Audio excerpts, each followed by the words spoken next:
পদ্মা সেতুর পিলার তৈরিতে বাংলাদেশের বিশ্ব রেকর্ড। প্রথম কোনো সেতুতে ব্যবহার হলো ১২০ মিটার দৈর্ঘ্যের পাইল। শক্তি বাড়াবে গ্রাউটিং প্রযুক্তি। সড়কের মাঝের লেভেল ক্রসিং যেন মৃত্যু ফাঁদ। সারা দেশে ৮৫% অরক্ষিত, অবৈধ অর্ধেকের বেশি। রেলওয়ে বলছে দোষ অন্যের। করোনার কারণে এবার ২১শে বইমেলা হবে ভার্চুয়ালি, জানালো বাংলা একাডেমি। চাওয়া হয়েছে অনলাইন আয়োজনের পরামর্শ। এবং উত্তরের জনপদে শীতের দাপট, তীব্র কুয়াশার সঙ্গে হিমালয় থেকে আসা ঠান্ডা বাতাসে।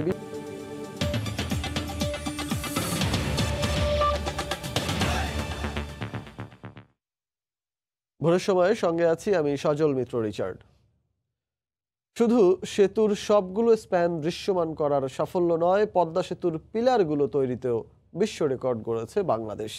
এর আগে বিশ্বের আর কোনো সেতুতে ব্যবহার করা হয়নি ১২০ মিটার দৈর্ঘ্যের পাইল। প্রতিটি পিলারে এমন ৬টি করে পাইল ব্যবহার করার ফলে অনেক শক্তিশালী হয়েছে সেতুর গঠন।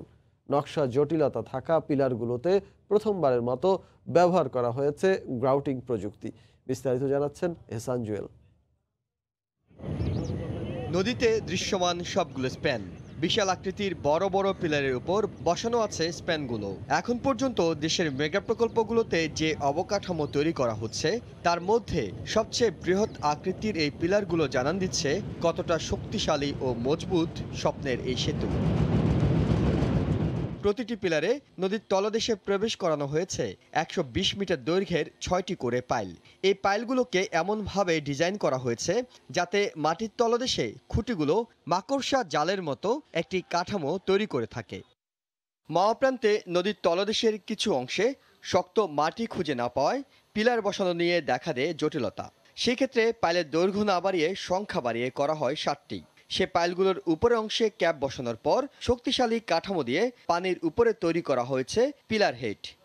এই ৭টি পাইলে আলাদা করে সংযুক্ত করা হয় গ্রাউটিং প্রযুক্তি। প্রতিটি পাইলের বাইরের অংশে আলাদা করে কিছু অংশ বাড়িয়ে তাতে ফুটো তৈরি করা হয়। সেই ফুটো দিয়ে উচ্চ শক্তিতে সিমেন্ট প্রবেশ করালে সেটা মাটির ভিতরে ছড়িয়ে শিকড়ের মতো বাড়তি শক্তি দেয় পাইলগুলোকে। সেতুর ৪২টি পিলারের মধ্যে সবচেয়ে শক্তিশালী দুই পারের ২টি পিলার। নদীতে থাকা পিলারগুলোতে যেখানে ৬ থেকে ৭টি করে খুঁটি বসানো হয়েছে, সেখানে এই দুটি পিলারের নিচে বসানো হয়েছে ১৬টি করে। পদ্মা সেতুর কার্যকাল ধরা হয়েছে ১০০ বছর। আন্তর্জাতিক মান বজায় রেখে এমনভাবে কাজ করা হচ্ছে যে এই সময়টায় সেতুর কোথাও কোনো হাত দিতে হবে না।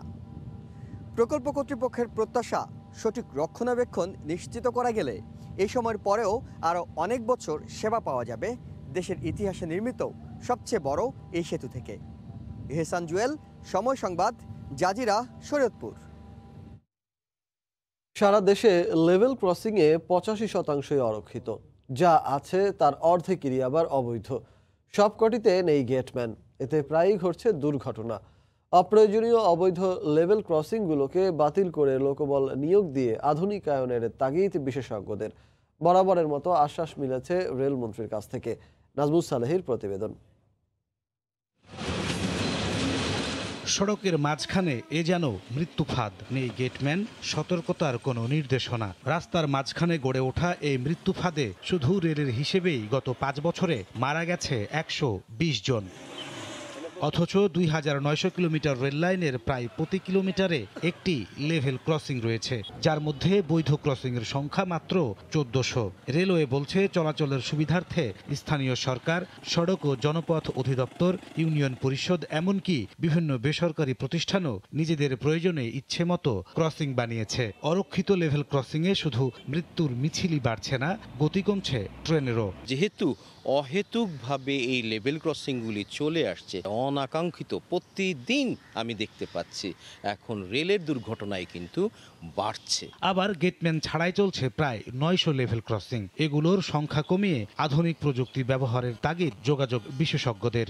আধুনিক যে প্রযুক্তি আছে, যে মানুষ আসছে তাকে আগের থেকে আগাম সতর্কতা করা, এবং অন্যান্য বিশ্ব বলে যে এখানে ৩ স্তরের কিন্তু এখানে এটা দিতে হবে, সচেতনতার ব্যবস্থাটা করতে হবে। রেলমন্ত্রী জানালেন সবগুলো আধুনিকায়নের প্রকল্প নেওয়া হয়েছে। যে আমাদের রেলপথগুলো যে ফেন্সিং আমরা দেবো, আর এখন যে রেলপথগুলো আমরা করতেছি সেগুলো আন্ডারপাস এবং ওভারপাস এই ধরনের ব্যবস্থা রেখে যাতে রেল আনইন্টারাপ্টেড আমরা পরিচালনা করতে পারি সেই পরিকল্পনা আমরা ইতিমধ্যে গ্রহণ করেছি এবং সেই অনুযায়ী কাজ চলতেছে এবং আস্তে আস্তে ধরেন যে অটোমেটিক গেট যাতে আমরা সেই দিকে যেতে আমরা সেই চেষ্টা করতেছি আর কি। তবে দুর্ঘটনা এড়াতে সাধারণ মানুষকেও সচেতন হওয়ার পরামর্শ রেল কর্মকর্তাদের। নাজমুস সালেহী, সময় সংবাদ, ঢাকা। দেশে কোভিড-19 সংক্রমণ বাদ সেধেছে অমর একুশে গ্রন্থমেলায়। এবার আর অন্যবারের মতো নয়, কোভিড সংক্রমণের কারণে বইমেলা অনুষ্ঠিত হবে ভার্চুয়ালি। বইমেলা আয়োজক কমিটির সদস্য সচিব জালাল ফিরোজ শুক্রবার রাতে এ তথ্য জানান। বছর ঘুরে ভাষার মাস ফেব্রুয়ারি এলেই লেখক পাঠক প্রকাশকদের মিলন মেলায় মুখর হয় অমর একুশে বইমেলা। মাসব্যাপী বইপ্রেমীদের সরব উপস্থিতি আর পদচারণায় প্রাণবন্ত থাকে বাংলা একাডেমি আর সোহরাওয়ার্দী উদ্যান এলাকা। তবে এবার ভাষার মাসে হয়তো দেখা যাবে না আগের বছরগুলোর সেই চিরচেনা রূপ। কোভিড-19 সংক্রমণের ছন্দপতন বাঙালির প্রাণের মেলাতেও। মহামারী বিবেচনায় বইমেলার আয়োজক বাংলা একাডেমি সিদ্ধান্ত নিয়েছে মেলা স্থগিত রাখতে রোববার সংস্কৃতি মন্ত্রণালয়ে আবেদন জানানোর পাশাপাশি ভাবা হচ্ছে ভার্চুয়ালি মেলা আয়োজন করার। তবে আগামী বছরের অমর একুশে গ্রন্থমেলা ভার্চুয়ালি হলেও তা কিভাবে আয়োজন হবে সে বিষয়ে এখনো কোনো কিছু স্পষ্ট করেনি বইমেলা আয়োজক কমিটি। তবে অনলাইনে মেলা আয়োজনের বিষয়ে পরামর্শ চাওয়া হয়েছে প্রযুক্তি বিশেষজ্ঞ ও শিক্ষাবিদ অধ্যাপক ডক্টর কাইকুবাদের কাছে। আমাদের একটা কমিটি হচ্ছে, বলা হয়েছে একটু চিন্তা করতে হবে এগুলো নিয়ে।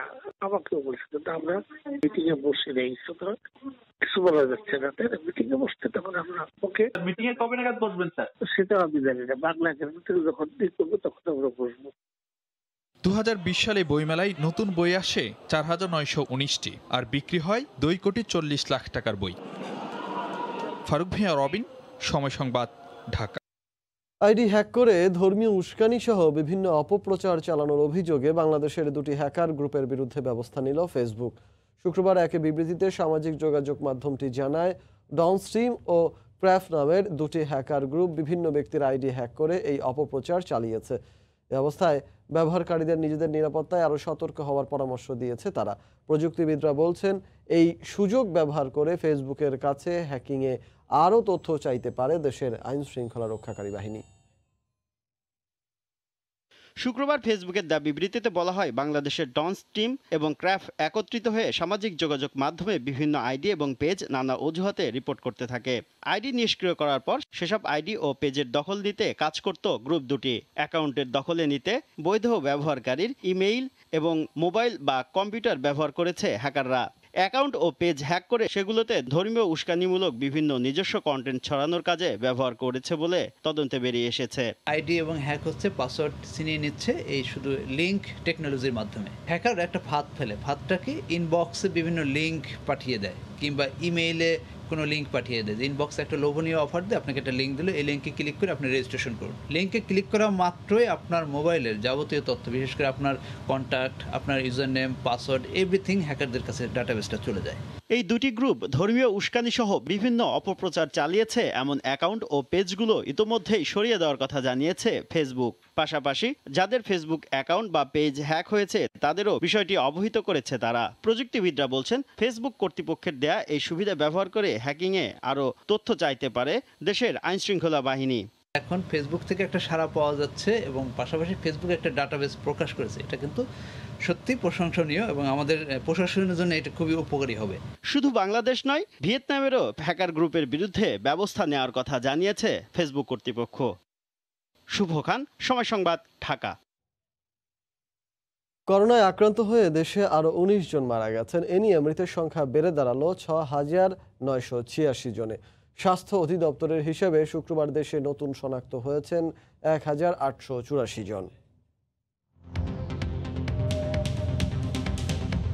গত 24 ঘন্টায় কোভিড-19 নমুনা পরীক্ষা করা হয়েছে 16,323 জনের। এ পর্যন্ত মোট নমুনা পরীক্ষা হয়েছে 29,44,252 জনের। 24 ঘন্টায় নতুন শনাক্ত হয়েছেন 1,884 জন। এ নিয়ে দেশে মোট শনাক্তের সংখ্যা 4,87,849 জন। 24 ঘন্টায় মারা গেছেন 19 জন। এ পর্যন্ত করোনায় আক্রান্ত হয়ে মারা গেলেন 6,986 জন। করোনা থেকে 24 ঘন্টায় সুস্থ হয়েছেন 3,866 জন। এ পর্যন্ত সুস্থ হয়েছেন 4,14,318 জন। করোনার ভ্যাকসিন কেনা ও বিতরণের জন্য উন্নয়নশীল দেশগুলোকে 7,500 কোটি টাকা দেবে এশীয় উন্নয়ন ব্যাংক এডিবি। সদস্য দেশ হিসাবে সহায়তা পাবে বাংলাদেশও। শুক্রবার এক প্রেস বিজ্ঞপ্তিতে একথা জানিয়েছে ম্যানিলা ভিত্তিক সংস্থাটি। এডিবির প্রেসিডেন্ট মাসাতসুগু আসাকাওয়া জানান, ভ্যাকসিনের সঠিক বিতরণের জন্য সব দেশকে এবং আন্তর্জাতিক সংস্থাগুলোকে একসঙ্গে কাজ করতে হবে। এডিবি জানায়, সদস্য দেশগুলোর জন্য 50 কোটি ভ্যাকসিনের আমদানি নিশ্চিত করবে সংস্থাটি। পাশাপাশি হিমাগারে সংরক্ষণ, বিমান পরিবহন, দেশগুলোতে সংরক্ষণ ও বিতরণও সরবরাহ করা হবে এডিবির অর্থ। এশিয়ার দেশগুলো বিভিন্নভাবে ভ্যাকসিন আমদানির পরিকল্পনা করছে, তবে ফিলিপিন্স আর ইন্দোনেশিয়ার মতো দেশগুলো ভ্যাকসিন বিতরণের ক্ষেত্রে চ্যালেঞ্জের মুখে পড়বে, কারণ এই ভ্যাকসিন সংরক্ষণ করতে হবে -70 ডিগ্রি সেলসিয়াস তাপমাত্রায়।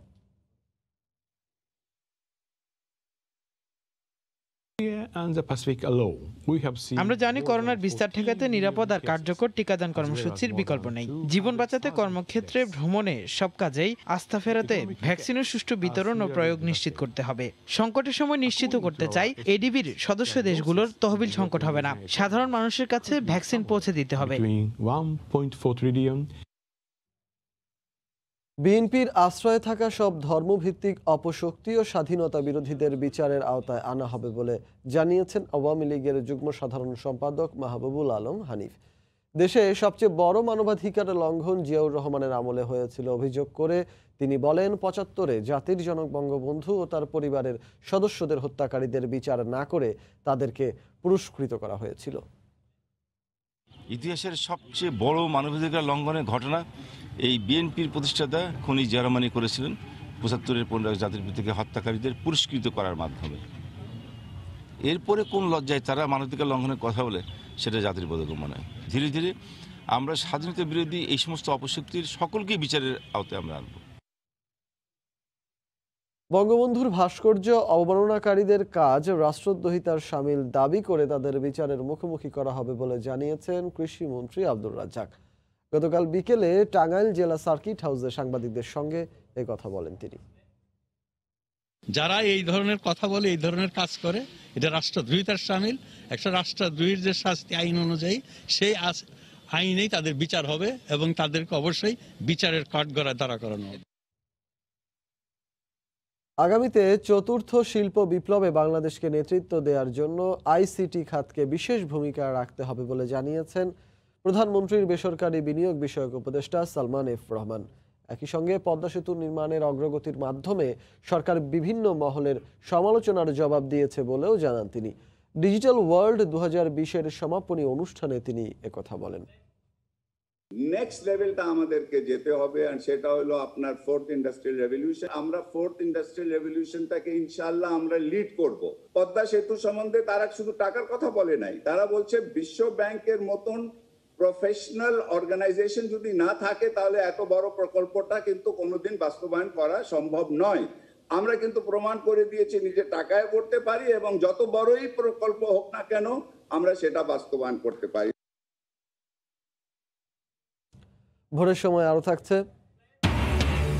মেঘনা তেঁতুলিয়ায় কাঙ্ক্ষিত ইলিশ না মেলায় ভোলার জেলে পল্লীতে দুর্দিন। ঋণের বোঝায় দিশেহারা, নতুন পেশার সন্ধানে শহরমুখী অনেকে।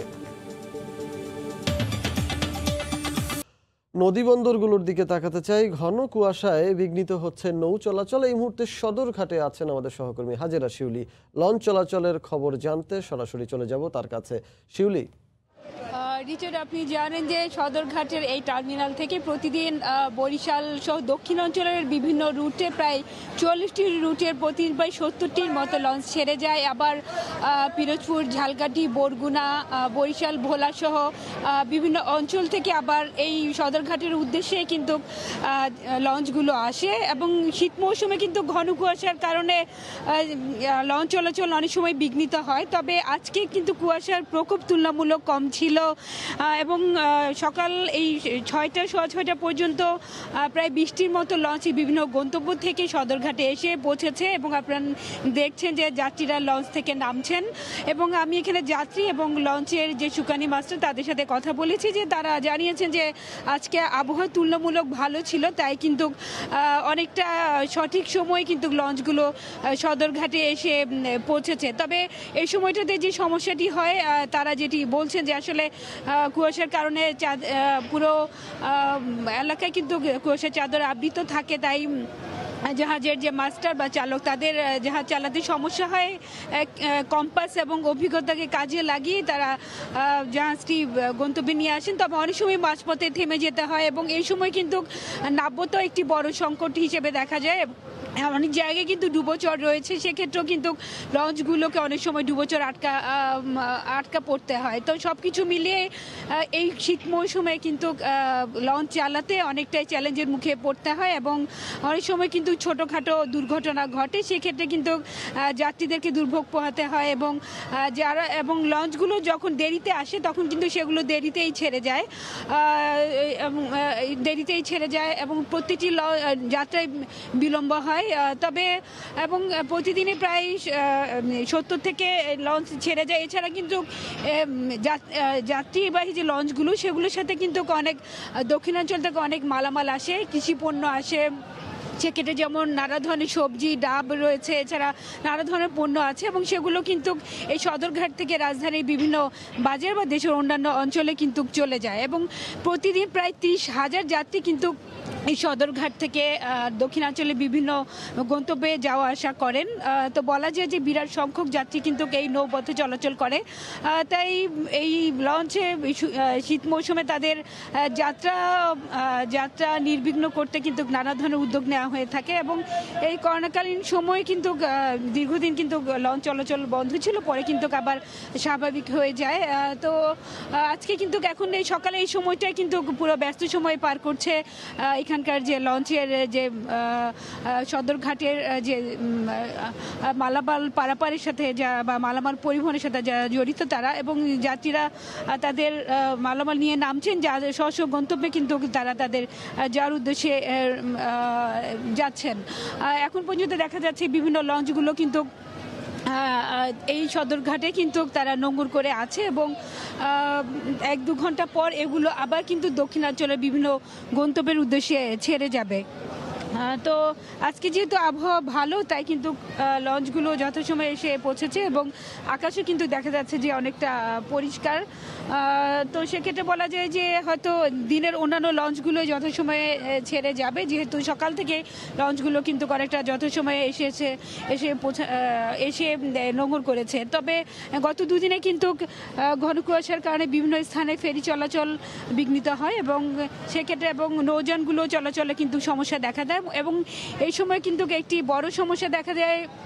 অনেক সময় বিভিন্ন ঘাট থেকে যে ছোটোখাটো মালবাহী কিছু বাল্কে হেড যায়, সেগুলো কিন্তু আসলে সন্ধ্যার পর চলাচল করার কথা না, কিন্তু সেগুলো যখন চলে তখন কিন্তু এবং সেগুলো প্রায় পানির সাথে মিশে থাকে বলে কিন্তু অনেক সময় দেখা যায় না, তাই কিন্তু একটা বড় ধরনের দুর্ঘটনার আশঙ্কা থাকে।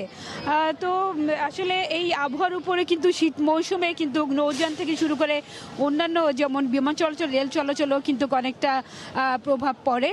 তো আজকে আবহাওয়া যেহেতু ভালো, তাই দেখা যাচ্ছে যে মোটামুটি কিন্তু সদরঘাটের ব্যস্ততাও বেশ ভালো আছে, যেহেতু লঞ্চগুলো যথাসময়ে পৌঁছেছে এবং আবার কিন্তু তারা তাদের নির্দিষ্ট গন্তব্যের উদ্দেশ্যে ছেড়ে যাবে।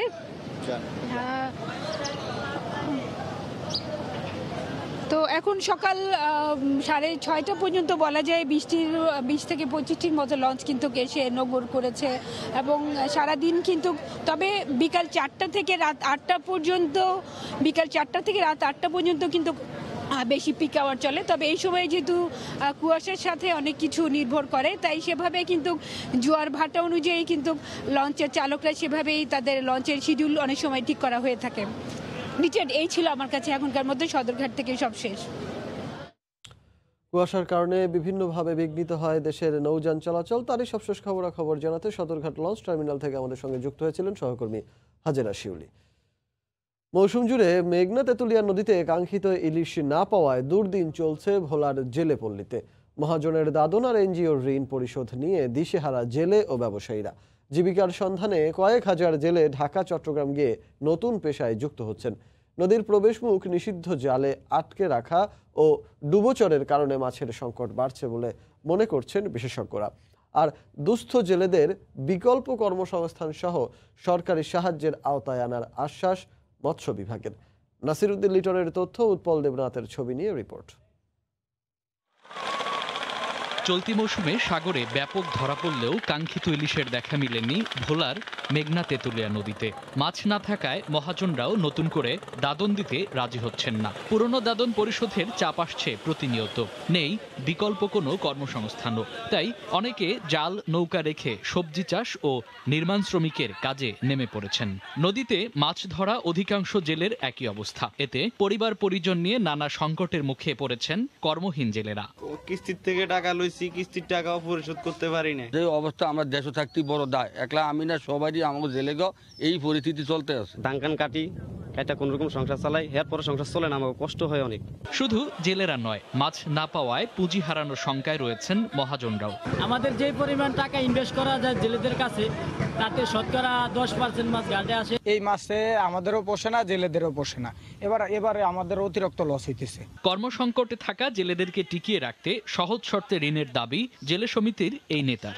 সরকারের উচিত বিভিন্ন ব্যাংকের থেকে অল্প সুদে যদি ঋণ দেওয়া হয় তো এই জেলেরা পুনরায় এই ব্যবসায় জড়িত হতে পারে। জেলেদের স্বার্থে ডুবোচর ড্রেজিং ও নিষিদ্ধ জালমুক্ত করার তাগিদ দিলেন ইলিশ নিয়ে কাজ করা এই বিশেষজ্ঞ। যদি আমরা পরিকল্পিতভাবে ড্রেজিং এর ব্যবস্থা করতে পারি, পাশাপাশি অবৈধ যে জালগুলো আছে বন্ধ করতে পারি, ইলিশের উৎপাদন আমরা কাঙ্ক্ষিত পর্যায়ে নিয়ে যেতে পারবো। এই অবস্থায় বেকার জেলেদের প্রশিক্ষণের মাধ্যমে বিকল্প কর্মসংস্থান ও ইলিশ উন্নয়নে প্রকল্প গ্রহণের কথা জানান জেলার মৎস্য কর্মকর্তা। ইলিশ উন্নয়ন প্রকল্প নামে একটি প্রকল্প পাস হয়েছে, এর মাধ্যমে জেলেদের বিকল্প কর্মসংস্থান প্রশিক্ষণগুলোর ব্যবস্থা রাখা হয়েছে। জেলার 1,35,000 নিবন্ধিত জেলের মধ্যে প্রায় 20,000 এই মৌসুমে কর্মসংস্থানের জন্য ঢাকা চট্টগ্রাম স্থানান্তরিত হয়েছেন। সময় সংবাদ, ভোলা। শীত উপেক্ষা করেই ক্রেতা বিক্রেতার হাকডাকে জমে উঠেছে মুন্সিগঞ্জের মাওয়া মাছের আড়ত। এই মুহূর্তে সেখানে আছেন সহকর্মী নাসিরউদ্দিন উজ্জ্বল। সরাসরি চলে যাচ্ছি তার কাছে। উজ্জ্বল, এই পদ্মা পাড়ের যে মাওয়া মৎস্য আড়ত, সেখানে কিন্তু এই ভোর থেকেই এখানে কেনাবেচার ধুম পড়ে গেছে। হাকডাকে বিক্রি হচ্ছে ইলিশ, পাঙ্গাস সহ নানা রকমের দেশীয় তাজা মাছ, এবং আপনারা দেখছেন যে কই মাছ এখানে আমরা দেখছি, তার পাশে কিন্তু ইলিশ। এবং এখানে যে এই দেশসেরা এই ইলিশের হাট, এই হাটে এই বড় আকারের ইলিশ উঠেছে, এবং এইখানকার যে তাজা ফ্রেশ ইলিশ, এই ইলিশের কিন্তু কদর অনেক বেশি। সে কারণেই এই হাটে প্রচুর ক্রেতা বিক্রেতা থাকে, এবং যে স্থানীয় হাটগুলোতে যে কেনাবেচা করে খুচরা, সেই খুচরা বিক্রেতা ছাড়াও কিন্তু শৌখিন অনেক ক্রেতাকে আমরা দেখছি যে ইলিশ কিনে কিনে বস্তায় ভরছেন তারা, এবং বিভিন্ন অনুষ্ঠানাদিতেও এই মাছের আড়ত থেকে কিন্তু মাছ নিয়ে যে আপনারা দেখছেন যে বড় বড় পাঙ্গাস উঠেছে বাজারে, এবং এগুলো এই পদ্মা নদীর মাছ, এবং এই পদ্মা নদীর মাছের কদর কিন্তু অনেক বেশি এখানে। এবং আমরা দেখছি বাগাইর উঠেছে, এবং এই যে আমরা এই খোলা আকাশের নিচে যে এই হাট, এর পাশে কিন্তু রয়েছে যে অনেকগুলো আড়ত, 29টি আড়ত রয়েছে। সেই আড়তগুলোতে কিন্তু এই ভোর থেকে জেলেরা এই কনকনে শীতের মধ্যে, এই কুয়াশার মধ্যে কিন্তু এই জেলেরা এই মাছ নিয়ে আসছেন, এবং সেই মাছ যখন এই হাকডাকে বিক্রি হয়, এই বিক্রির পরে যে কত বড় আকারের ইলিশ আমরা দেখতে পাচ্ছি।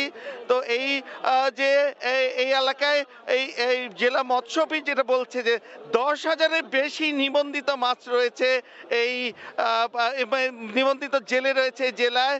তার মধ্যে কিন্তু অধিকাংশ জেলে এই মাছ শিকার করেন, এই ইলিশ শিকার করেন, এবং এই ইলিশের সঙ্গে তারা বলছেন যে এবার যে মা ইলিশ রক্ষা অভিযান সেটি এত সফল হয়েছে যে 50.2% মাছ কিন্তু সফলভাবে ডিম ছাড়তে পেরেছে এবং সে কারণে ইলিশের সম্ভাবনা অনেক বেশি। এই হাটে কিন্তু যে চিতল আমরা দেখছি, চিতল এবং বড় বড় পদ্মার রুই উঠেছে।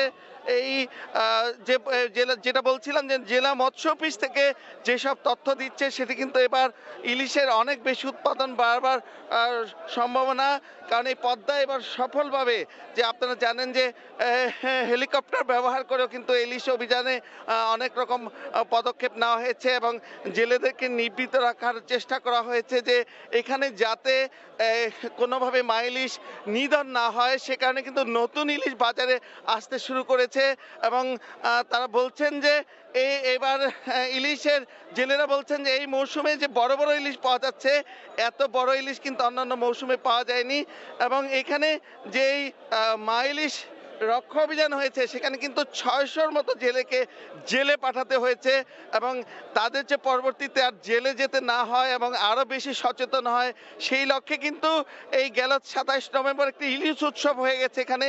সেই ইলিশ উৎসবের কারণে এই এলাকায় ইলিশের গুরুত্ব বেড়ে গেছে। এই যে সামনে আপনারা দেখছেন যে বড় বড় ইলিশের পসরা এবং পুরো বাজার জুড়ে কিন্তু ইলিশ এবং অন্যান্য তাজা মাছের যে পসরা আমরা দেখতে পাচ্ছি।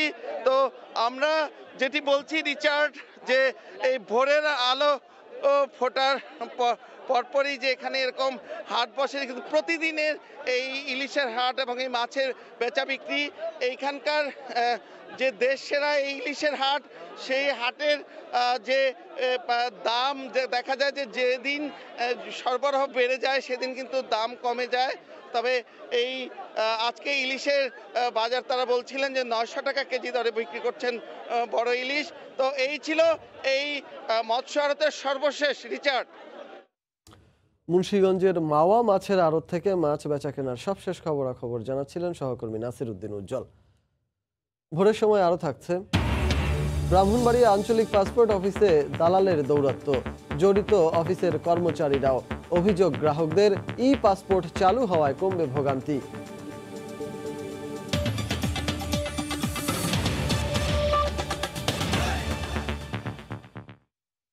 আন্তর্জাতিক বিভিন্ন সংস্থার তথ্য অনুসারে বাংলাদেশে অনাদায়ী ও ফাঁকি দেয়া করের পরিমাণ লক্ষাধিক কোটি টাকা।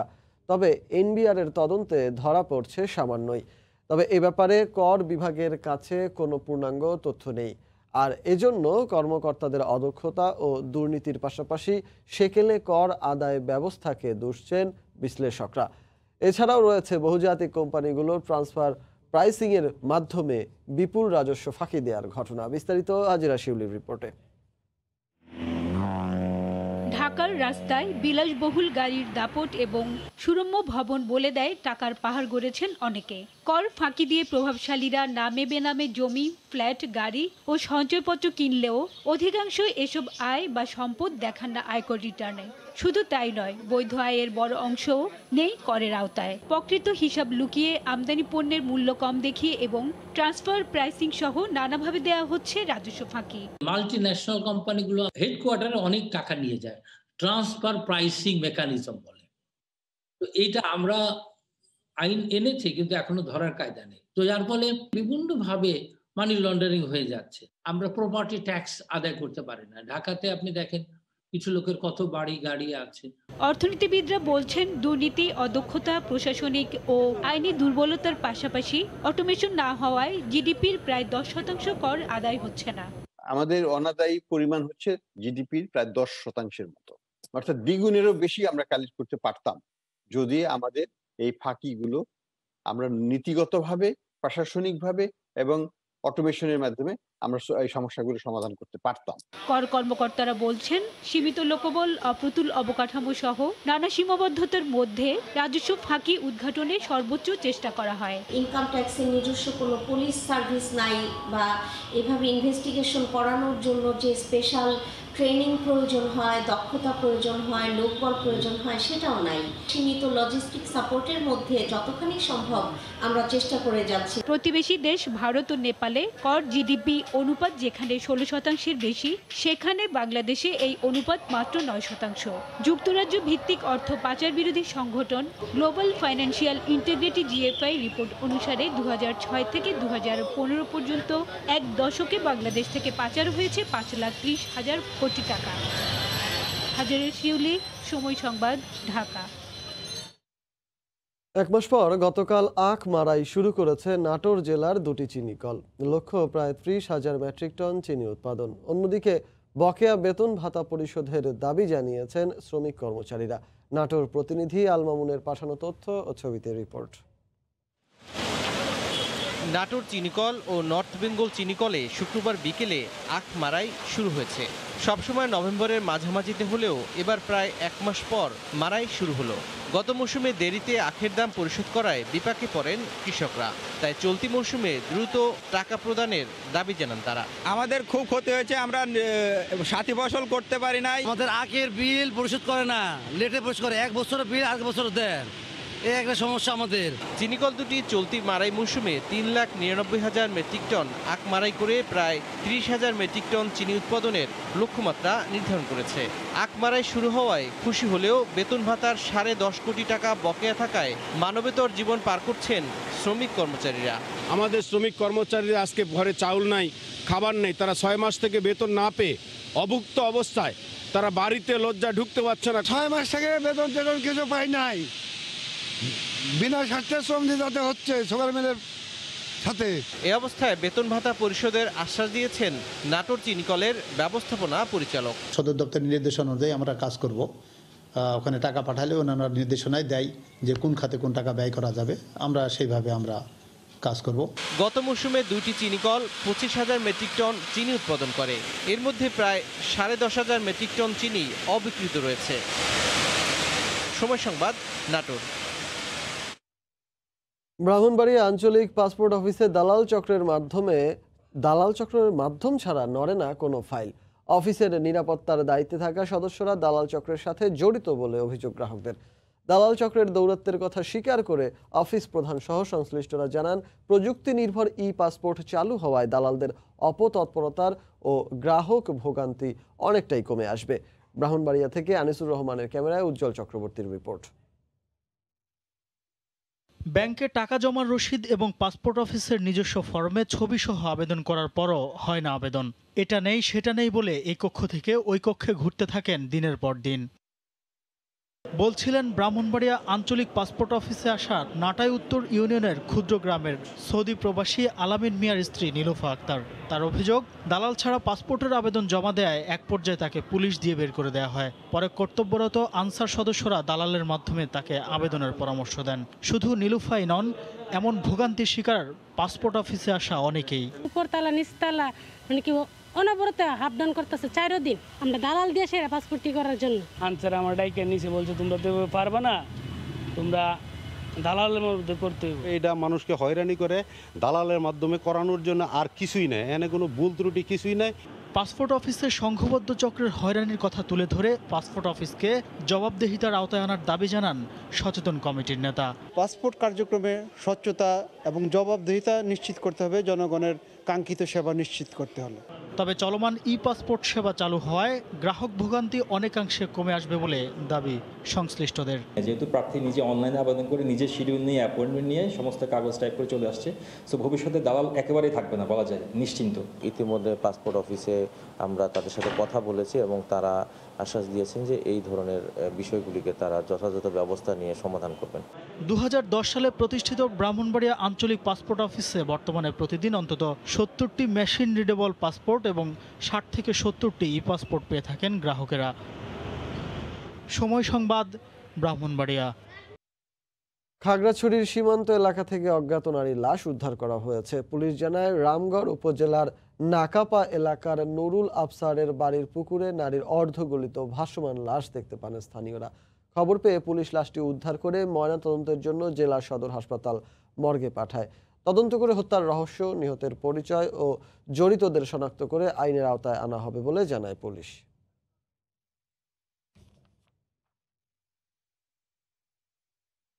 সিলেটে বঙ্গবন্ধু শেখ মুজিবুর রহমানের জন্মশতবার্ষিকী উপলক্ষে বিশিষ্ট শিল্পীদের আঁকা 3 দিনব্যাপী চিত্র প্রদর্শনী শুরু হয়েছে।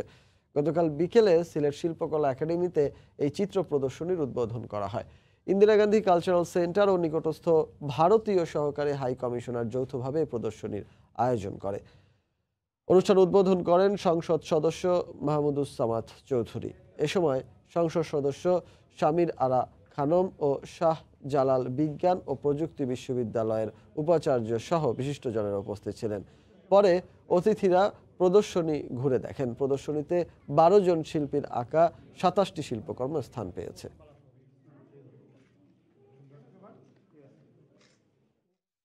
ভোরের সময় আরো থাকছে, ফাইজার এবং বায়োএনটেকের করোনা ভ্যাকসিন দ্রুত অনুমোদন দিতে আবারও চাপের মুখে যুক্তরাষ্ট্রের খাদ্য ও ওষুধ প্রশাসন, সময় বেঁধে দিল হোয়াইট হাউস।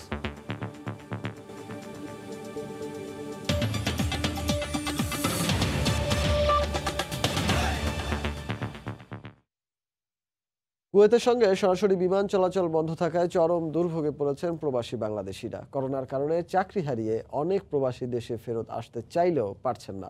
এছাড়া বাংলাদেশে ছুটি কাটাতে এসে আটকা পড়েছেন অনেকে। কুয়েত প্রতিনিধি শরীফ মোহাম্মদ মিজানের পাঠানো তথ্য ও ছবিতে রিপোর্ট।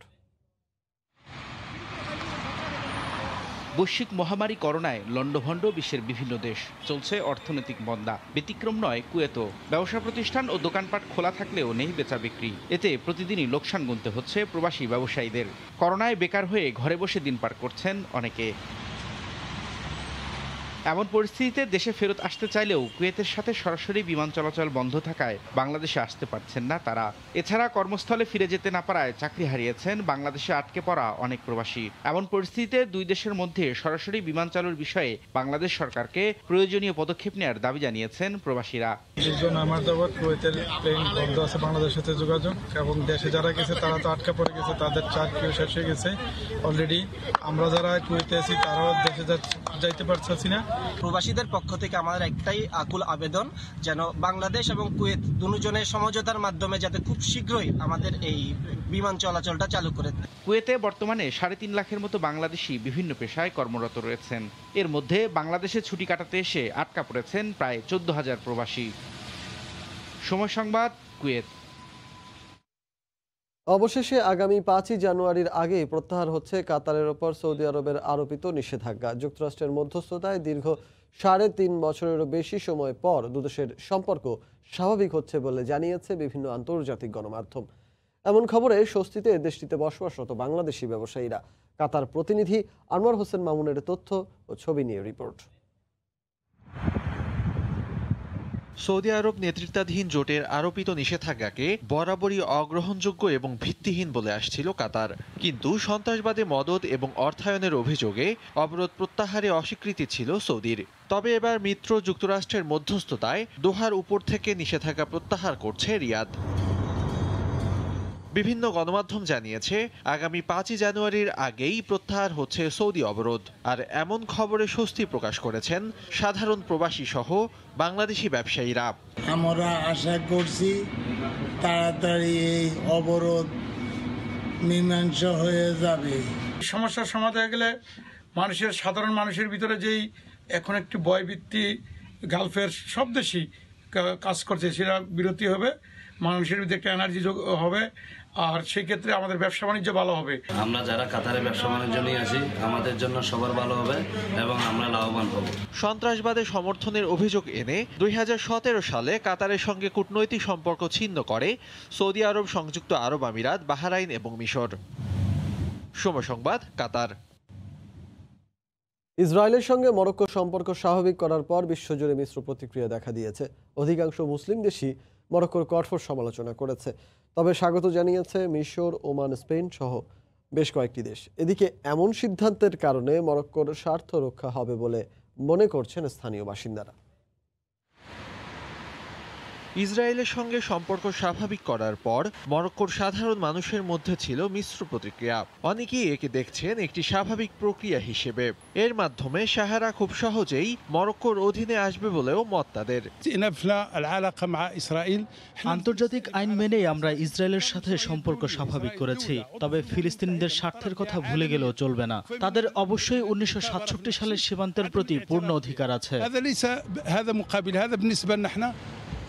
তবে মরক্কোর অনেক মানুষ আবার সরকারের এমন সিদ্ধান্তের সমালোচনা করছেন। সবাই জানে সাহারা মরক্কোরই অংশ, তাহলে এই বিষয়টির জন্য কেন আমাদের তৃতীয় পক্ষের দ্বারস্থ হতে হবে? তাছাড়া আমি মনে করি ট্রাম্প বর্তমানে যুক্তরাষ্ট্রের প্রেসিডেন্টই নয়। মরক্কো সরকারের সিদ্ধান্তের সমালোচনা করেছে অনেক দেশও। রাবাতের সিদ্ধান্তকে বিশ্বাসঘাতকতার সঙ্গে তুলনা করেছে মধ্যপ্রাচ্যের পরাশক্তি ইরান। কঠোর প্রতিক্রিয়া দেখিয়েছে ফিলিস্তিন কর্তৃপক্ষ। তবে আঞ্চলিক সহযোগিতা বাড়াতে একে গুরুত্বপূর্ণ পদক্ষেপ হিসেবে আখ্যা দিয়েছেন মিশরের president Abdel Fattah al Sisi. স্বাগত জানিয়েছে ওমান, স্পেন সহ আরও বেশ কয়েকটি দেশ। অন্যদিকে জাতিসংঘ বলেছে আঞ্চলিক উত্তেজনা কমাতে এ চুক্তি গুরুত্বপূর্ণ ভূমিকা রাখবে। কাজী ইফতেখার শুভ, সময় সংবাদ। করোনার প্রথম ঢেউয়ে ইউরোপের দেশ স্পেনে প্রাণ হারিয়েছিলেন বহু মানুষ। এবার দ্বিতীয় ঢেউ ঠেকাতে কঠোর বিধিনিষেধ আরোপ করেছে দেশটির সরকার। কিন্তু জীবিকার তাগিদে অনেকেই রাষ্ট্রীয় আইন উপেক্ষা করে নামছেন জীবন যুদ্ধে। স্পেন প্রতিনিধি সাইফুল আমিনের তথ্য ও ছবি নিয়ে রিপোর্ট। মহামারী করোনা ভাইরাসের কারণে সারা বিশ্বের শ্রম বাজারে ধস নামে। এতে সমগ্র বিশ্বে লাখ লাখ মানুষ কর্মহীন হয়ে পড়েন। ইউরোপের দেশ স্পেনও এর ব্যতিক্রম নয়। চাকরি হারিয়ে অনেকেই হয়ে পড়েছেন দিশেহারা। কিন্তু মাস শেষে তাদের গুনতে হচ্ছে আনুষঙ্গিক খরচ। যারা বিভিন্ন চাকরিতে নিয়োজিত ছিলেন তারা অনেকেই চাকরি হারিয়েছেন, এবং যারা বিভিন্ন ব্যবসা বাণিজ্যের সাথে জড়িত ছিলেন তাদের ব্যবসা বাণিজ্যের অবস্থা এখন অনেকটাই বিপন্ন। করোনার কারণে আমাদের কোনো কাজকর্ম নাই, তাই আমরা মানবতার জীবন ধারণ করছি। কাজকর্ম না থাকার পরও আপনার রুম ভাড়া, কারেন্ট বিল এইগুলা টাকা দিতে হয়। মহামারী ঠেকাতে স্পেন সরকার আরোপ করেছে লকডাউন সহ কঠোর বিধিনিষেধ। কিন্তু চাকরি হারানোর কারণে অনেক প্রবাসী নেমেছেন ছোট ব্যবসায়। আইন অমান্য করে রাস্তায় বেরোনোর জন্য তাদের গুনতে হচ্ছে জরিমানা। প্রবাসীরা মনে করছেন এভাবে আরও কিছুদিন চলতে থাকলে তাদের জীবনযাত্রা হয়ে উঠবে আরও দুর্বিষহ। তবে স্পেন সরকার জানিয়েছে জানুয়ারিতে করোনার ভ্যাকসিন চলে আসলে উঠে যাবে সব নিষেধাজ্ঞা। এতে প্রবাসীদের জীবনে আবারও ফিরবে আগের সেই প্রাণ চাঞ্চল্য। সময় সংবাদ, স্পেন। ফাইজার এবং বায়োএনটেকের করোনা ভ্যাকসিন দ্রুত অনুমোদন দিতে আবারও চাপের মুখে পড়েছে যুক্তরাষ্ট্রের খাদ্য ও ওষুধ প্রশাসন FDA। মার্কিন গণমাধ্যমের দাবি, FDA এর প্রধানকে এ বিষয়ে সিদ্ধান্ত নিতে সময় বেঁধে দিয়েছে হোয়াইট হাউস। বৃহস্পতিবার কয়েকজন বিশেষজ্ঞ ফাইজারের ভ্যাকসিনের বিষয়ে সবুজ সংকেত দেয়। এরপরই হোয়াইট হাউসের তরফ থেকে দ্রুত করোনা টিকা অনুমোদনের জন্য বলা হয়। এর মধ্যেই ফাইজার জানিয়েছে প্রয়োগের অনুমতি পাওয়ার 24 ঘন্টার মধ্যেই তারা টিকা সরবরাহ করতে পারবে।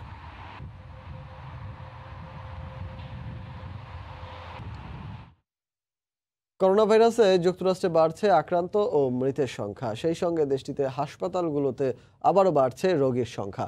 করোনা মহামারীর মধ্যেই ক্ষমতা গ্রহণের প্রস্তুতি শেষ করেছেন সদ্য নির্বাচিত প্রেসিডেন্ট জো বাইডেন।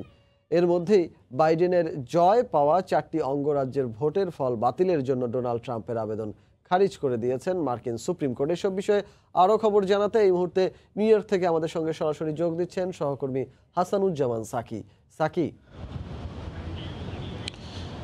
রিচার্ড, আপনাকে ধন্যবাদ। আপনি যেমনটি বলছিলেন যে যুক্তরাষ্ট্রে এখন দ্বিতীয় ধাপে যে করোনা ভাইরাস আবার তার ভয়াল রূপ নিয়ে হাজির হয়েছে, তাতে করে কিন্তু নাকাল অবস্থা যুক্তরাষ্ট্রের, এবং প্রতিদিনই হাজার হাজার মানুষ মারা যাচ্ছে। প্রতিদিন গড়ে 3000 মানুষ মারা যাচ্ছেন এবং 2 লাখ মানুষ আক্রান্ত হচ্ছেন। এবং মার্চের মাঝামাঝির পর যখন পুরো যুক্তরাষ্ট্র জুড়ে লকডাউন হয় তখন আমরা যেমনটি দেখেছিলাম যে প্রতিদিন কিন্তু তখন 30 থেকে 40 হাজার মানুষ তখন আক্রান্ত হতেন এবং 2 থেকে 2.5 হাজার কখনো কখনো 3-3.5 হাজার মানুষ প্রতিদিন মারা গেছেন। কিন্তু দ্বিতীয় ধাপের যে এই করোনার আক্রমণ তাতে করে কিন্তু আমরা দেখতে পাচ্ছি যে 6-7 গুণ বেশি মানুষ এখন প্রতিদিন আক্রান্ত হচ্ছেন এবং মৃত্যুবরণকারীর সংখ্যাও কিন্তু তুলনামূলকভাবে কিন্তু সেই মার্চের পরপর যে অবস্থা সেই অবস্থার মতোই কিন্তু আমরা প্রতিদিন যে হাসপাতালগুলোতে দেখতে পাচ্ছি, হাসপাতালগুলোর আশেপাশে দেখতে পাচ্ছি যে অ্যাম্বুলেন্স, পুলিশের গাড়ি প্রতিনিয়ত কিন্তু হাসপাতালে ঢুকছে এবং হাসপাতাল থেকে বের হচ্ছে, কারণ রোগীর সংখ্যা এখন আবারও সেই ভয়াবহ রূপে নিয়েছে। হাসপাতালগুলোতে কোনো স্থান সংকুলান হচ্ছে না।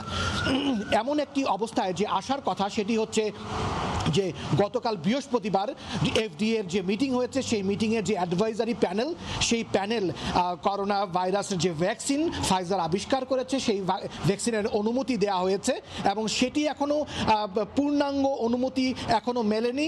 এফডিএর একটি অনুমতির অপেক্ষা আছে, সেই অনুমতিটি মিললেই আজকের মধ্যেই সেই অনুমতিটি হয়তো হবে এবং তারপরে কিন্তু এটি বাজারে আসবে। বাজারে আসার অর্থ হচ্ছে যে সাধারণ মানুষ কিন্তু এটি প্রথমেই পাচ্ছেন না, সেখানেও একটি ভাগ করে দেওয়া হয়েছে যে কারা সেটি আগে পাবেন। অবশ্যই যারা স্বাস্থ্যকর্মী, চিকিৎসক, নার্স, হাসপাতাল কর্মী, যারা এসেনশিয়াল ওয়ার্কার তারা কিন্তু এখানে আর সেটি পাবেন এবং এর মধ্যে দিয়ে কিন্তু যুক্তরাষ্ট্রে আবার ইলেকশনের পরে ফলাফল নিয়ে যে জটিলতা, সেই জটিলতার মধ্যে বৃহস্পতিবার আরেকটি বড় ধরনের জটিলতা দেখা দিয়েছে যে এই নির্বাচনে যে ডোনাল্ড ট্রাম্প হেরেছেন তারপরে সবচেয়ে বড় সুপ্রিম কোর্টের যে আইনি ব্যবস্থাটি রিপাবলিকান দলের পক্ষ থেকে নেওয়া হয়েছিল সেটি কিন্তু কিছুক্ষণ আগে সেই সুপ্রিম কোর্ট কিন্তু সেটিও খারিজ করে দিয়েছে।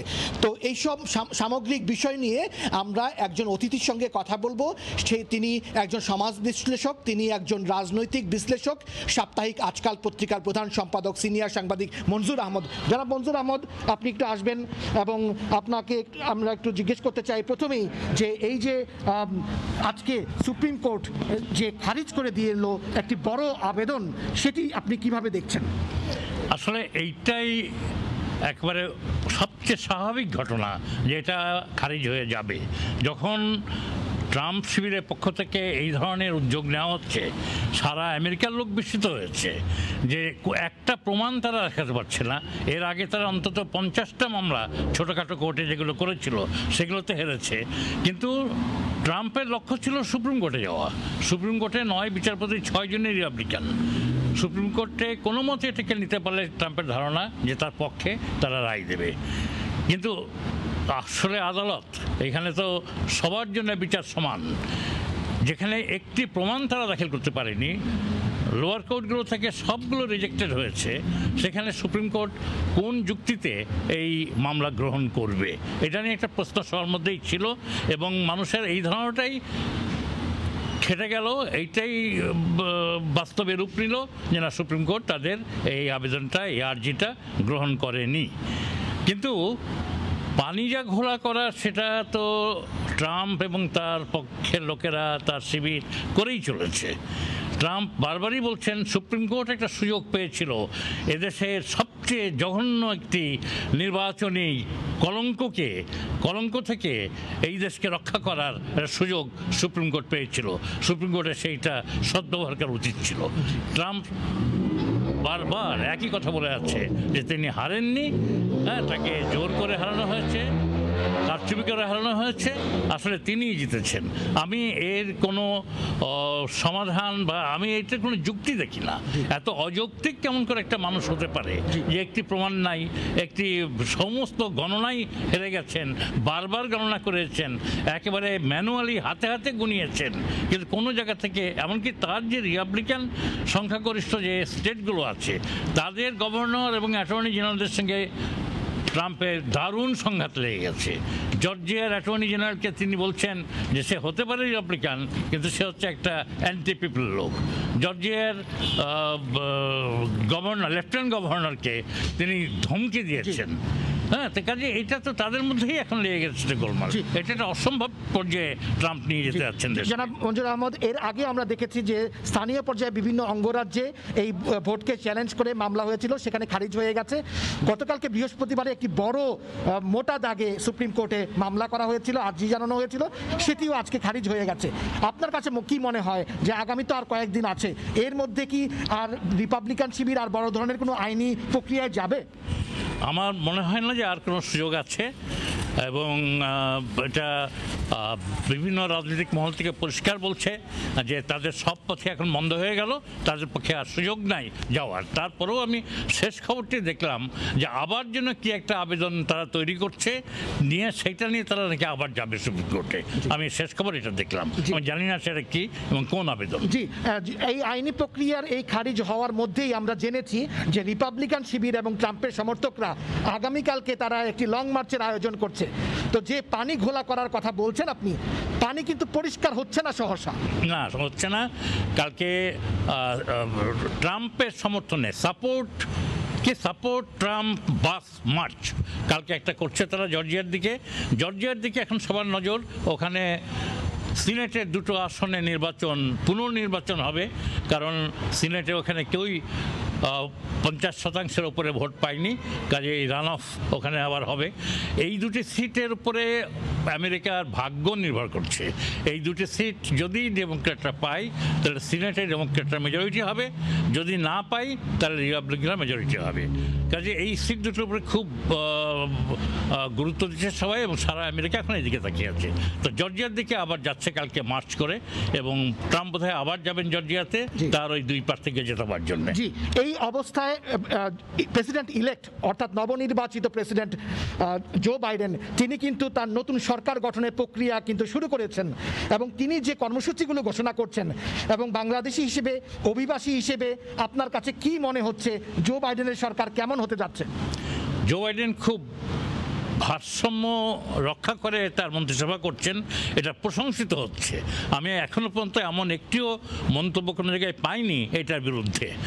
তিনি ডিফেন্স সেক্রেটারি যাকে করলেন তিনি একজন কৃষ্ণাঙ্গ, এবং তার যে স্বাস্থ্য বিভাগের বড় কর্তা যাকে বলে সার্জন জেনারেল, হ্যাঁ, ডক্টর মূর্তি, মানে নানান মহল থেকে তিনি নিয়ে খুব ব্যালেন্স একটা মন্ত্রিসভা তিনি করছেন। এমনকি ট্রাম্প প্রশাসনের সঙ্গে ছিল যারা ট্রাম্পের সাথে পরে আর একসাথে থাকতে পারেনি, এমন লোকদেরও তিনি মানে আনছেন তার এই মন্ত্রিসভা বা তার প্রশাসনে নিয়োগ দেওয়ার জন্য।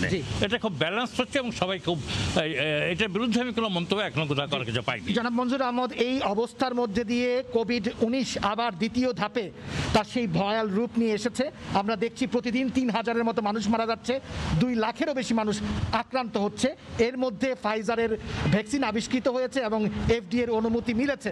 আপনার কাছে কি মনে হয় যে এই ভ্যাকসিনটি নিয়েও কিন্তু অনেক ধরনের সন্দেহ আছে, অনীহা আছে, অনেকেই গ্রহণ করার ব্যাপারেও অনীহা প্রকাশ করছেন। এই অবস্থায় পরিবর্তন কি কিছু আসছে? আসলে প্রাথমিক পর্যায়ে তো এই ধরনের অনেক প্রশ্ন উঠতেই পারে ভ্যাকসিন নিয়ে, এবং এই ভ্যাকসিন যে এখনো পর্যন্ত পরিপূর্ণ মানে শতভাগ যে একেবারে নিখুঁত এটা কিন্তু এখনো কেউ দাবি করছেন না।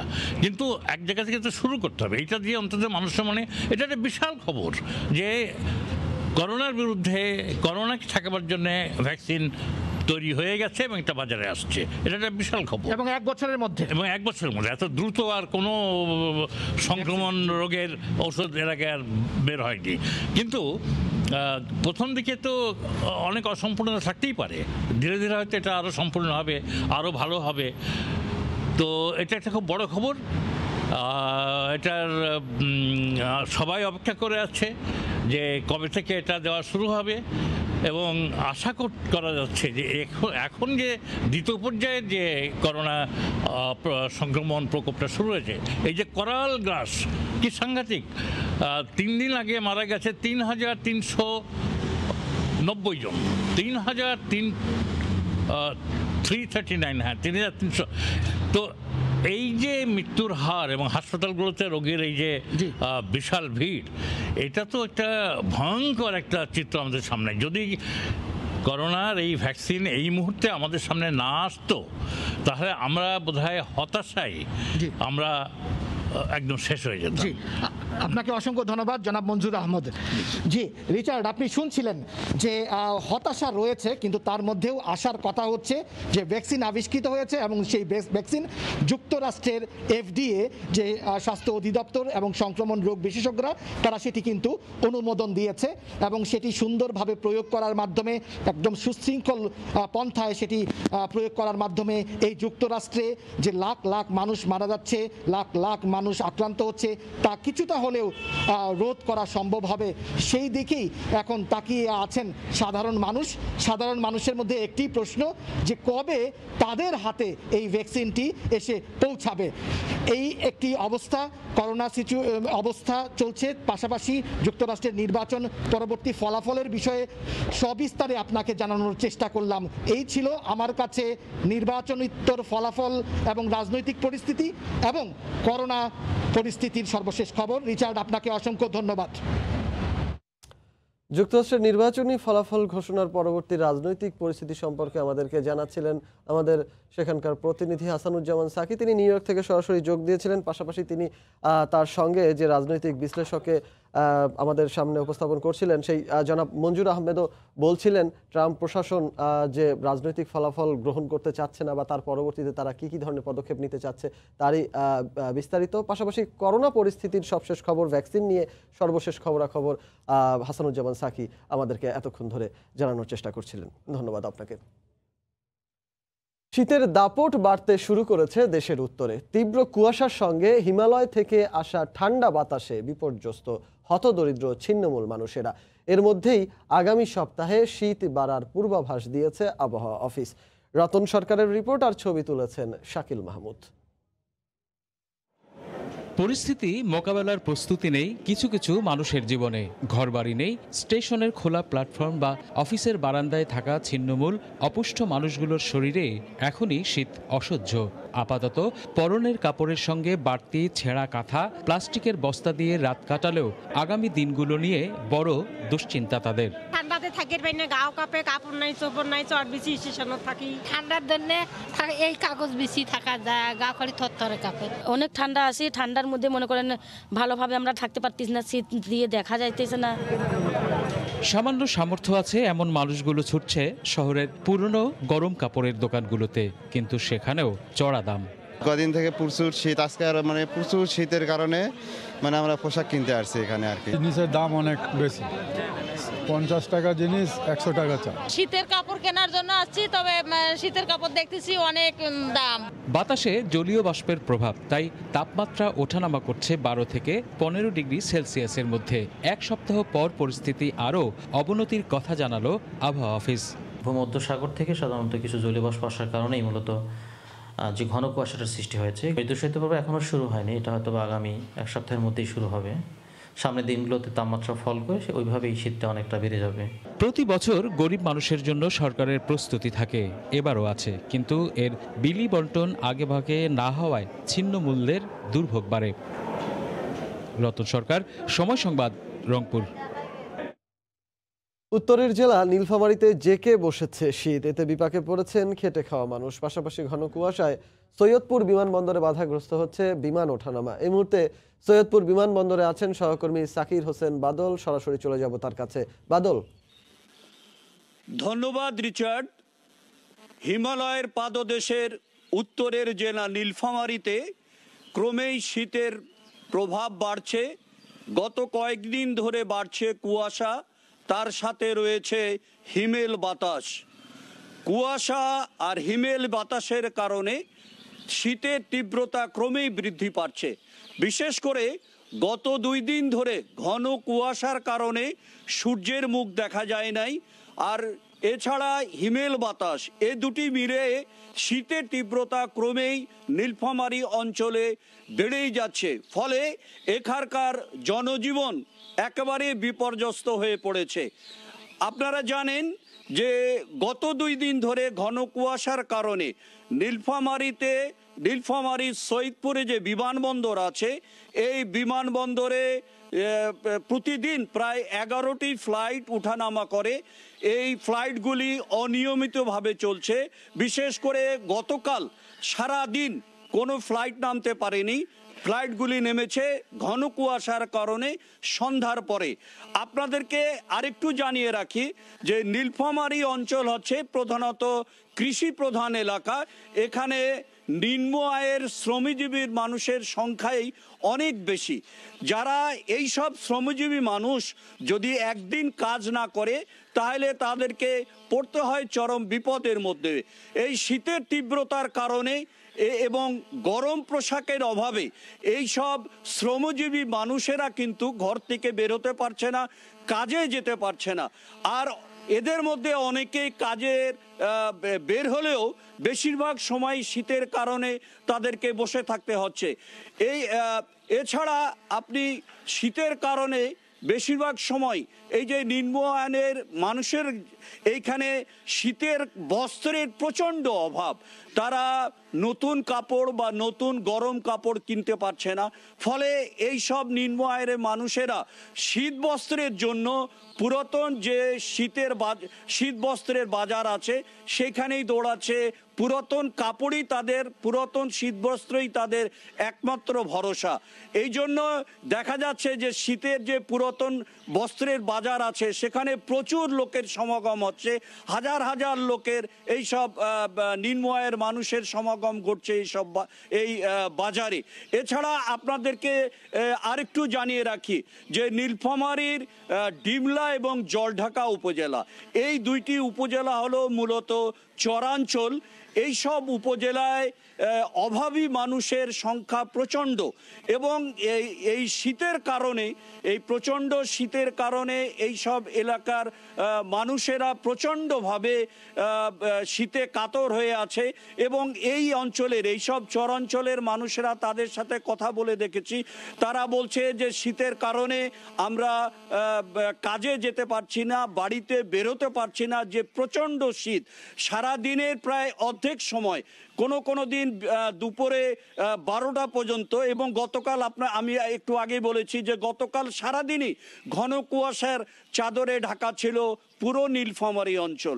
ফলে এই সব চরাঞ্চলের মানুষেরা এমনিতেই তারা সকল দিক থেকে বঞ্চিত থাকে, যে কোনো সাহায্যের দিক থেকে বঞ্চিত থাকে। তারা বলছে যে আমরা যদি সরকারি সাহায্য বা সরকারি গরম কাপড় যদি আমাদেরকে দেওয়া হয় তাহলে আমরা অনেক উপকৃত হতাম।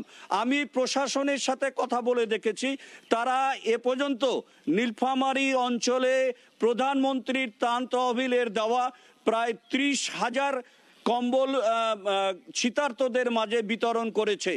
এই ছিল নীলফামারী থেকে আমার কাছে শীত নিয়ে সর্বশেষ। রিচার্ড। উত্তরের জনপদের শীতের তীব্রতার খবর জানাচ্ছিলেন আমাদের সহকর্মী। ক্রেতা বিক্রেতার ভিড়ে জমে উঠেছে রাজশাহী নগরীর বাইপাস খড়খড়ি সবজির হাট। এই মুহূর্তে সেখানে আছেন সহকর্মী রাকিবুল হাসান, সরাসরি চলে যাব তার কাছে। রাকিব। ধন্যবাদ রিচার্ড। রাজশাহীর খড়খড়ি বাজার যেটি সবজির বাজার এবং এটি মূলত পাইকারি একটি বাজার। এখানে রাজশাহীর আশপাশের এই পবা উপজেলারও আশপাশের অন্যান্য যে সমস্ত উপজেলাগুলো রয়েছে 3-4 উপজেলা থেকে কিন্তু কৃষকের চাষকৃত যে সবজি, সেই সবজির সরবরাহ এখানে নিয়ে আসা হয়। প্রত্যেক সকালে এখানে যারা কৃষক গৃহস্থরা আছেন তারা তাদের চাষকৃত সবজিগুলো নিয়ে আসেন এবং এখানে আসার পরে অন্যান্য জায়গা থেকে যে সমস্ত পাইকাররা আসেন তারা এখানে সরাসরি কৃষকের থেকে তাদের উৎপাদিত সবজিগুলো কিনতে পারেন এবং এই তুলনামূলকভাবে অন্যান্য যে সমস্ত বাজার রয়েছে তার থেকে কিন্তু দামে এখানে কম পাওয়া যায় বলেই বাইরের যে সমস্ত ব্যাপারীরা আছেন, বিশেষ করে ঢাকা, নারায়ণগঞ্জ, সিলেট এই সমস্ত জায়গায় যারা সবজির সরবরাহ করে থাকেন তারা এখানে আসেন এবং এখানে কেনাকাটা করেন। আমরা গেল কয়েক সপ্তাহ থেকে দেখছি যে আসলে সবজির দাম কিন্তু ক্রমশ কমছে এবং আজকে যারা পাইকারি ব্যবসায়ী আছেন তারাও স্বীকার করছেন যে আসলে অন্যান্য দিনের থেকে কিন্তু আজকে বাজারে সবজির দাম কম এবং যারা বিক্রেতা যারা কৃষক সরাসরি তারা খানিকটা এই বিষয়টি নিয়ে হতাশ হয়েছেন, কেননা তাদের যে উৎপাদন খরচ সেই উৎপাদন খরচের তুলনায় কিন্তু আসলে দাম যে পরিমাণে আসলে হাঁকা হচ্ছে সেটি কিন্তু তাদের পোষাবে না বলে তারা মনে করছেন। এবং এই সবজি কিন্তু কয়েক দফায় আসলে ওঠে। এখন যেহেতু শীতের ভরা মৌসুম, এই ভরা মৌসুমে কিন্তু প্রত্যেক দিনই তাদেরকে ফসল কিন্তু জমি থেকে বা ক্ষেত থেকে তুলতে হয়। সুতরাং প্রত্যেক দিনের যে সবজি বাজার থেকে ওঠে সেই সবজিটা নিয়ে আসার পরে এই বাজারে সেটির সরবরাহ কিন্তু যেহেতু প্রত্যেকটি কৃষক প্রত্যেকটি জমি থেকে আসলে এই সবজি প্রত্যেক দিন উঠছে, সে কারণে কিন্তু প্রত্যেক দিনের সরবরাহ বাড়ছে। আমরা এখানকার যারা ইজারাদার আছেন তাদের কাছ থেকে যেই খবরগুলো আসলে এর আগেও পেয়েছি যে প্রত্যেক দিন প্রায় 90 থেকে 100 মেট্রিক টন বা তারও অধিক কখনো কখনো কিন্তু সবজি বিক্রি হয়েছে এবং সে তুলনায় কিন্তু দামও পাওয়া গেছে শুরুর দিকে অনেক বেশি। কিন্তু সেটি যত দিন যাচ্ছে তত কিন্তু সবজির দামটি কমছে এবং সবজির সরবরাহ কিন্তু দ্বিগুণ হচ্ছে। অর্থাৎ এই সবজির সরবরাহ বৃদ্ধি হয়ে যাওয়ার কারণে কিন্তু আসলে দামটি পাচ্ছেন না কৃষক এবং যেহেতু এখানে একটি প্রতিযোগিতামূলক বাজার, যে যেমনটা পারেন আসলে সেই রকম ভাবেই কিন্তু আসলে সবজি বিক্রি করেন।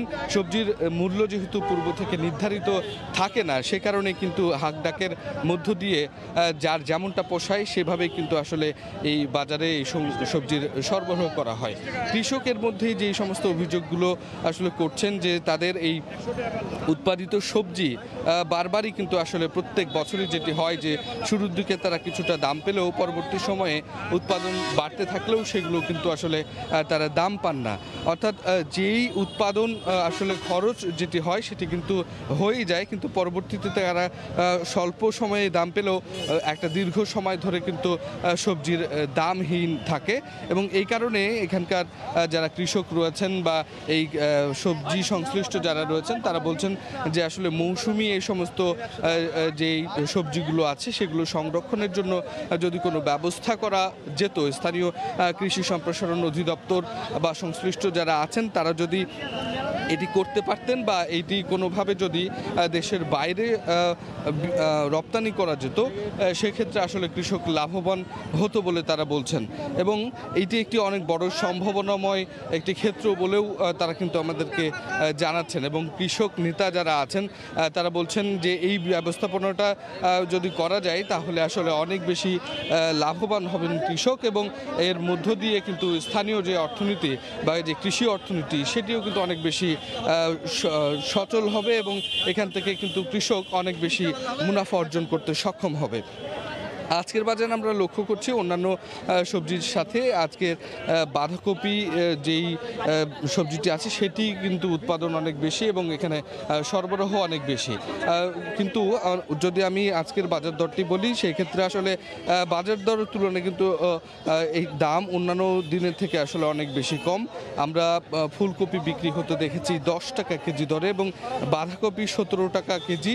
এছাড়াও অন্যান্য যে সমস্ত সবজিগুলো রয়েছে সিম আমরা দেখেছি কখনো 20 টাকা এবং প্রকারভেদে মানভেদে সেটি 30 টাকা পর্যন্ত কিন্তু বিক্রি হয়েছে এবং নতুন আলু যেটি সেটির আসলে তুলনামূলকভাবে খানিকটা দাম একটু বেশি, তবে নতুন সবজি টমেটো সেই টমেটোর দাম কিন্তু গেল সপ্তাহে 100 টাকা থাকলেও আজকে কিন্তু 100 টাকা পাল্লা অর্থাৎ 5 কেজি পাওয়া যাচ্ছে 100 টাকা এবং অন্যান্য যে সমস্ত সবজি যেমন লাউ আজকে 10 টাকা পিস হিসেবে বিক্রি হচ্ছে এবং অনেকে বলছেন যে আসলে শীতের সময়ে লাউয়ের সরবরাহ বেশি থাকলেও আসলে শীতজনিত কারণে অনেকেই আসলে সেটি একটু কম ব্যবহার হয় বলেই আসলে সেটির দাম খানিকটা কমেছে।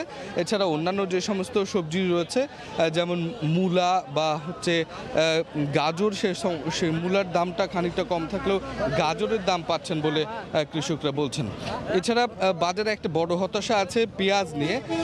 চাষিরা বলছেন যে পেঁয়াজ তারা যেই বীজের পেঁয়াজ তারা 4,000 টাকা মন কিনেছিলেন, এখন সেই পেঁয়াজ উৎপাদন করে তারা বিক্রি করছেন বড়জোর 1200 টাকা মন হিসেবে পাচ্ছেন। অর্থাৎ দাম অনেক বেশি কমে গেছে এবং এই কমে যাওয়ার কারণে কিন্তু কৃষক খানিকটা হতাশ হচ্ছেন যে তাদের যে উৎপাদন খরচ, তারা যে স্বপ্নটি নিয়ে আসলে জমিতে তাদের ফসলটি ফলান, সেক্ষেত্রে কিন্তু আসলে সেই সুবিধাটা আসলে তারা শেষে এই বাজারে এসে কিন্তু সেটি পান না, যে কারণে বারবারই কিন্তু কৃষক ক্ষতিগ্রস্ত হয়। তো এই ক্ষেত্রে কৃষকের পরামর্শ যে আসলে যদি সরকার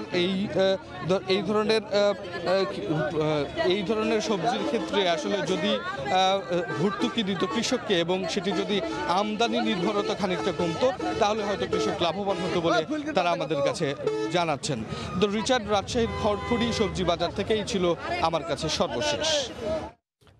রাজশাহীর বাইপাস খড়খড়ি সবজির বাজার থেকে সবজি বাজারের সবশেষ খবরাখবর জানাচ্ছিলেন আমাদের সহকর্মী রাকিবুল হাসান। হবিগঞ্জের বানিয়াচংয়ের ইলেকট্রিশিয়ান আয়নাল শরীরে বিদ্যুৎ সঞ্চালন করে খালি হাতেই কাজ করেন। শরীরে বিদ্যুৎ লাইনের প্রবাহের মাধ্যমে ডিম সিদ্ধের পাশাপাশি টেস্টার, লাইট ও হাতে ঘষে দিয়াশলাইয়ের কাঠি জ্বালাতে পারেন। তাই জরুরি বিদ্যুৎ সমস্যায় রাত দিন আয়নালই স্থানীয়দের ভরসা। পল্লী বিদ্যুতের কর্মকর্তার মতে বিস্ময়কর হলেও কাজটি ঝুঁকিপূর্ণ। রাশেদ আহমেদ খানের তথ্য ও ছবি নিয়ে রিপোর্ট।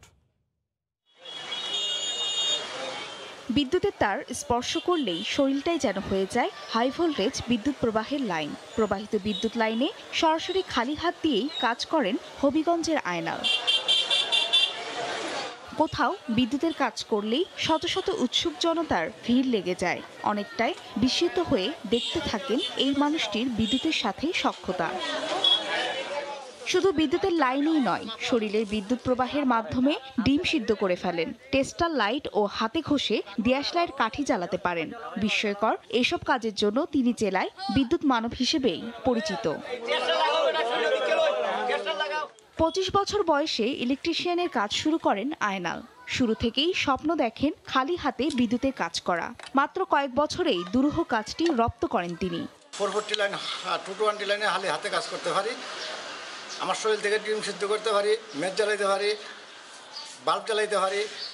মাননীয় প্রধানমন্ত্রীর কাছে এটাই আমার দাবি যে বিদ্যুৎ মানব হিসাবে যাতে আমার একটা স্বীকৃতি দেওয়া হয়। স্থানীয়রা জানান, এলাকার জটিল বৈদ্যুতিক সমস্যা সমাধানে দিনরাত কাজ করেন আয়নাল। বিদ্যুৎ নিয়ে আমরা যখন কোনো সমস্যায় পড়ি তখন বিদ্যুৎ মানব আয়নাল মিয়ারে আমাদের পাশে পাই। রাতের বেলায় বিদ্যুৎ অফিসের কোনো লোকজন পাই না, তখন আমাদের বিদ্যুৎ মানব আয়নাল ভাই এগিয়ে আসে এবং অনেক ঝুঁকিপূর্ণ কাজগুলি উনি করে দেন। দাবি জানাই বিদ্যুৎ মানব আয়নাল মিয়ার এই বিরল শারীরিক সক্ষমতাকে রাষ্ট্রীয় কোনো কাজে ব্যবহার করা যায় কিনা। শরীরের গঠন, দীর্ঘদিনের প্র্যাকটিস ও সহনশীলতার কারণে এমনটি সম্ভব হয়েছে। তবে ঝুঁকিপূর্ণ এই কাজ দেখে কাউকে অনুপ্রাণিত না হবার আহ্বান পল্লী বিদ্যুতের এই কর্মকর্তার। যেহেতু এটা একটা বিরল ঘটনা, তার এই কাজটাকে স্বীকৃতি দেওয়া যায়, তবে এ ধরনের কাজগুলো আসলে বৈদ্যুতিক নিরাপত্তা বিধিকে লঙ্ঘন করে, এটা না করাটাই যৌক্তিক। 27 বছর ধরে জেলার বিভিন্ন স্থানে বিদ্যুতের কাজ করছেন আয়নাল মিয়া, আর খালি হাতে কাজ করছেন 22 বছর ধরে। সময় সংবাদ, হবিগঞ্জ। এবার ভোরের সময়ের শীর্ষ সংবাদ জানিয়ে দিচ্ছি আরেকবার। পদ্মা সেতুর পিলার তৈরিতে বাংলাদেশের বিশ্ব রেকর্ড। প্রথম কোনো সেতুতে ব্যবহার হলো 120 মিটার দৈর্ঘ্যের পাইল। শক্তি বাড়াবে গ্রাউটিং প্রযুক্তি। সড়কের মাঝের লেভেল ক্রসিং যেন মৃত্যু ফাঁদ। সারা দেশে 85% অরক্ষিত, অবৈধ অর্ধেকের বেশি। রেলওয়ে বলছে দোষ অন্যের। করোনার কারণে এবার 21শে বইমেলা হবে ভার্চুয়ালি, জানালো বাংলা একাডেমি। চাওয়া হয়েছে অনলাইন আয়োজনের পরামর্শ। এবং উত্তরের জনপদে শীতের দাপট, তীব্র কুয়াশার সঙ্গে হিমালয় থেকে আসা ঠান্ডা বাতাসে বিপর্যস্ত ছিন্নমূল মানুষ। আগামী সপ্তাহে আরো বাড়ার আভাস। এই ছিল ভোরের সময়ে, আর সঙ্গে থাকুন সময়ে।